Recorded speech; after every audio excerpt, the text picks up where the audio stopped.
Professor ইউনূসের আমলে এই দৃশ্য বারবার দেখেছি আমরা।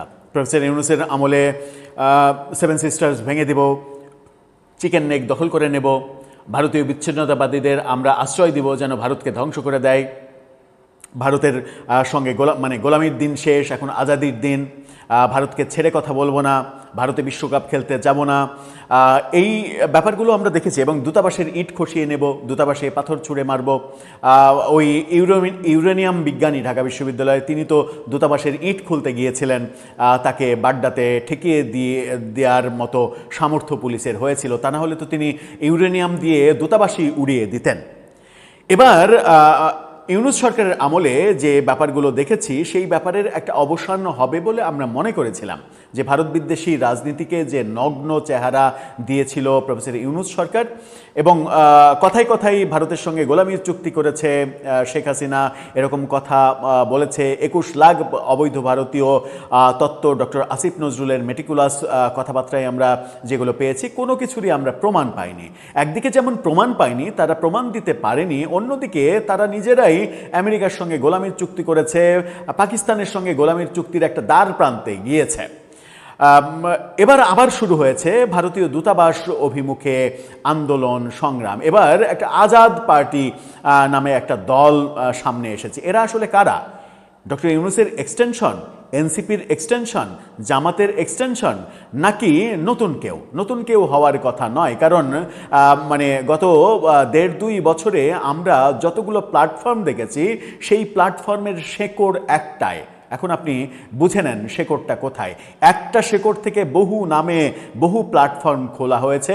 তাদের লেবাস, তাদের বক্তব্য, তাদের আদর্শ, নীতি, কর্মকাণ্ড সবই এক। শুধুমাত্র ভিন্ন ভিন্ন প্ল্যাটফর্ম দিয়ে যেন এজেন্ডা বাস্তবায়ন করা যায়, সেই কারণে ভিন্ন ভিন্ন প্ল্যাটফর্ম, ভিন্ন ভিন্ন ইস্যু, ভিন্ন ভিন্ন প্রোডাক্ট, ভিন্ন ভিন্ন হাদি এগুলো তৈরি করা হয়েছে এবং নিজেদের স্বার্থ উদ্ধারের জন্য এই কাজগুলো করা হয়েছে। এবার আমরা দেখছি ভারতীয় দূতাবাস অভিমুখে আবারও আন্দোলন সংগ্রাম। অবশেষে গুলশানে কোনো মতে পুলিশ তাদের ঠেকিয়ে দিয়েছে। তারা আজাদ পার্টি। চলুন তাদের বক্তব্য কি, তাদের আন্দোলনের উদ্দেশ্য কি, এরা কারা, একটু বুঝে ওঠার চেষ্টা করি। এই ভিডিওতে থাকবেন পলিটিক্স টিভির নিয়মিত আয়োজন। আজকে রাতে ভারতীয় দূতাবাস অভিমুখে এক ধরনের লং মার্চ করেছে একটা দল, কয়েকজন মানুষ, এবং সেটা গুলশানে ঠেকিয়ে দেওয়া হয়েছে। গুলশানের মতো একটা জায়গায় এই ঘটনাটা ঘটেছে। আজকের পত্রিকার শিরোনামটা দেখে নিন। সেখানে বলা হচ্ছে ভারতীয় দূতাবাস অভিমুখে আজাদ পার্টির মশাল মিছিল, গুলশানে পুলিশের বাধা। তাও আর মশাল মিছিল করেছে, যেটা দৃশ্যত খুব ভয়াবহ। কারণ আগুন সাথে নিয়ে সেই আগুন দিয়ে অনেক ধ্বংসাত্মক কিছু করা যায়। কি বলছে গণমাধ্যম, চলুন একটু জানি। রাজধানীতে অবৈধ পুশিন ও ভারতীয় আধিপত্যবাদের প্রতিবাদে ভারতীয় দূতাবাস অভিমুখে মিছিল করেছে বাংলাদেশের আজাদ পার্টি। তবে গুলশান 1 গোল চত্বরে পৌঁছালে পুলিশের বাধার মুখে পড়ে মিছিলটি।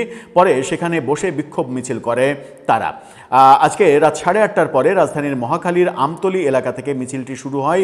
ভারতীয় দূতাবাসের দিকে অগ্রসর হওয়ার সময় গুলশান 1 গোল চত্বরে পুলিশ মিছিলের গতিরোধ করে। চিন্তা করা যায়, মহাখালীর আমতলী থেকে গুলশান 1 পর্যন্ত এত দীর্ঘ রাস্তা মশাল মিছিল করতে দেয়া হয়েছে। গোলচত্বরে আসলে এ সময় ভারতের স্বরাষ্ট্রমন্ত্রী অমিত শাহর কুশপুত্তলিকা দাহের পর তারা সড়ক ত্যাগ করে। অমিত শাহর কুশপুত্তলিকা দাহ করতেও দেয়া হয়েছে। এটা এই ঘটনাগুলোর মাধ্যমে কি আমাদের কূটনৈতিক সাফল্য আসবে? আমরা 2-3 দিন আগেই একটা বড় ধরনের ঘটনা মোকাবেলা করলাম। শুধুমাত্র ব্যক্তিগত কর্মকাণ্ডের কারণে প্রধানমন্ত্রীর উপদেষ্টা হিসেবে যিনি এখন কাজ করছেন ডাক্তার জাহিদ, তার ব্যক্তিগত ইউটিউব চ্যানেল, ব্যক্তিগত বক্তব্য, এসবের কারণে ভারত তাকে কালো তালিকাভুক্ত করেছে। সেই ব্যক্তিকে যখন ভারত দিল্লি বিমানবন্দরে আটকে দিল, সেটা নিয়ে তো বাংলাদেশের ভাবমূর্তি নষ্ট হলো ভাই।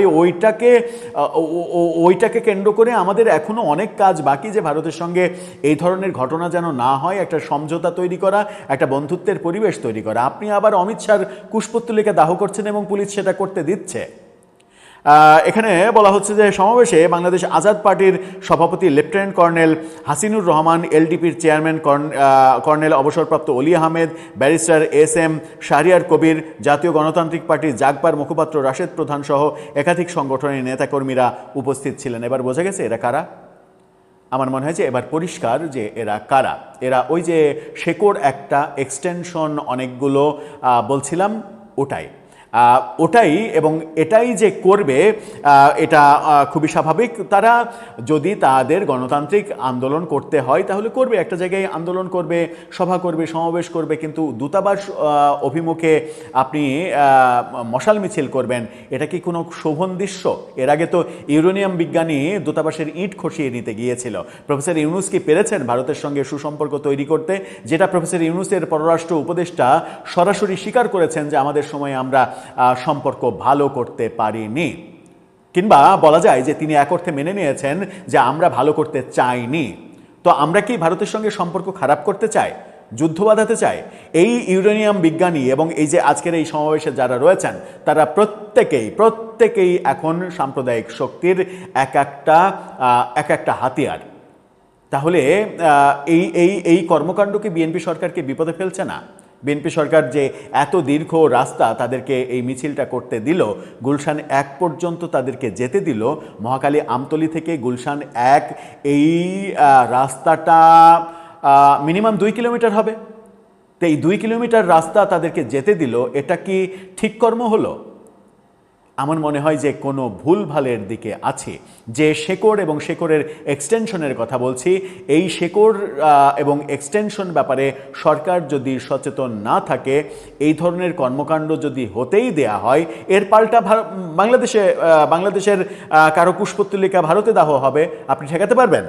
যদি আজকে আপনি ভারতের অমিত শাহর কুশপুত্তলিকা পোড়াতে দেন, তাহলে কালকে পশ্চিমবঙ্গে শুভেন্দুর নেতৃত্বে যদি বাংলাদেশের স্বরাষ্ট্রমন্ত্রীর কুশপুত্তলিকা পোড়ানো হয় কিংবা বাংলাদেশের প্রধানমন্ত্রীকে তারা টার্গেট করে, তাহলে সেটা কি আমাদের জন্য সম্মানজনক হবে?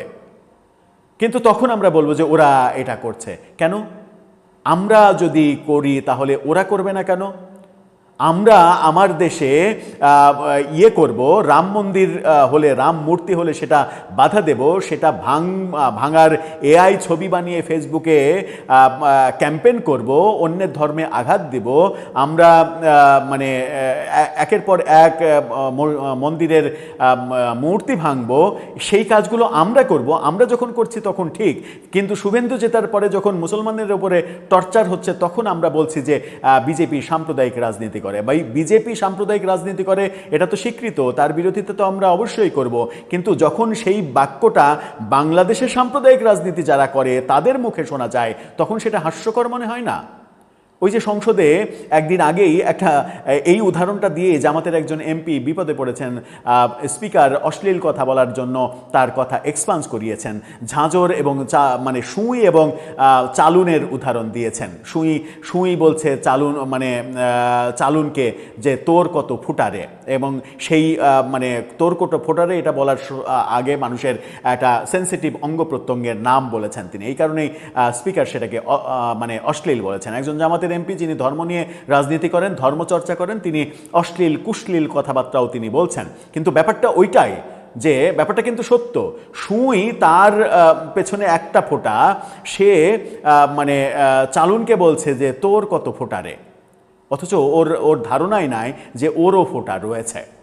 ব্যাপারটা এটা সুই আর চালুনের উদাহরণ দিলে ব্যাপারটা একটু অসামঞ্জস্য মনে হবে। এখানে ঝাঁঝর আর চালুনের উদাহরণ আসলে সামঞ্জস্যপূর্ণ এবং সেটাই স্বীকৃত বাংলা সাহিত্যের প্রবাদের দিক থেকে। ঝাঁঝর চালুন ঝাঁঝরকে বলছে, ঝাঁঝর চালুনকে বলছে তোর কত ফুটারে।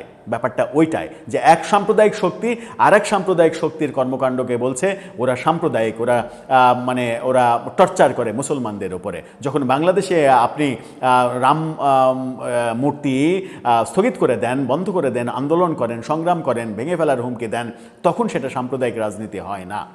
সুতরাং এর থেকে বাঁচার একমাত্র উপায় সহনশীল কর্মকাণ্ড, সহনশীল আচরণ এবং সহনশীল রাজনীতি। এবং দুই দেশের সম্পর্ক বিএনপি সরকারকে মনে রাখতে হবে যে ভারতের সঙ্গে বিএনপি যেন কোনোভাবেই ভালো সম্পর্ক তৈরি করতে না পারে। তার জন্য এই শক্তিটা, ওই যে শেকড়কে কেন্দ্র করে বহু প্ল্যাটফর্ম, ওই শক্তিটা আজীবন চেষ্টা করে যাবে, প্রতিনিয়ত চেষ্টা করে যাবে। কারণ ভারতের সঙ্গে ভালো সম্পর্ক হলেই তারা পাকিস্তানের সঙ্গে ভালো সম্পর্ক করার যে স্বপ্ন, সেই স্বপ্ন তাদের ধূলিসাৎ হয়ে যাবে। দর্শক, আপনার মতামত এই ব্যাপারে জানিয়ে লিখতে পারেন আমাদের